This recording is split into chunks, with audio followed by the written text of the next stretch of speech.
മത്തായിയുടെ സുവിശേഷം 10-ാം അധ്യായം 26-ാം വാക്യം.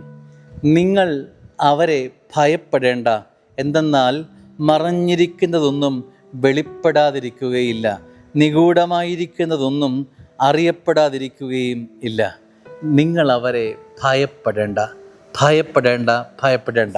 വചനം എത്രയോ തവണ കേട്ടിട്ടുള്ളതാണ്. ഈ വിശുദ്ധ വേദപുസ്തകത്തിൽ 365 തവണ കുറിച്ചിട്ടുള്ള വാക്കാണ് ഭയപ്പെടേണ്ട.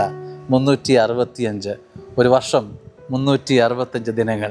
എന്തുകൊണ്ടായിരിക്കും അങ്ങനെ ഒരു കുറിപ്പ്? വചനം പരിശുദ്ധാത്മാവിൽ നിറഞ്ഞ് ഇപ്രകാരം കുറിക്കുകയാണ്: 365 തവണ ഭയപ്പെടേണ്ട. കാരണം ഒന്നാണ്, മറ്റൊന്നുമല്ല. നമ്മുടെ ജീവിതത്തിൻ്റെ ഒരു യാമത്തിലും ഭയത്തിന് സ്പേസ് ഇല്ല. എന്നുള്ള വാക്ക് ജീവിതത്തിലേക്ക് കടന്നു വരേണ്ടതില്ല. അങ്ങനെ ഒരു ആശങ്ക മനസ്സിലേക്ക് വരിക പോലും വേണ്ട.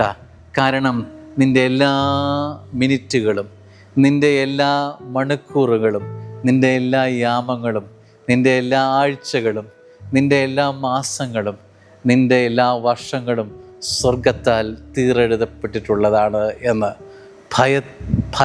ഭയം വേണ്ട. ക്രിസ്തു ശിഷ്യന് ഭയത്തിന് സ്പേസ് ഇല്ല. അവൻ്റെ ജീവിതത്തിൽ ഭയമില്ലാത്ത ജീവിതമാണ് അവൻ നയിക്കേണ്ടത്. ക്രിസ്തു ഓർമ്മിപ്പിക്കുക, നിങ്ങൾ ഭയപ്പെടേണ്ട.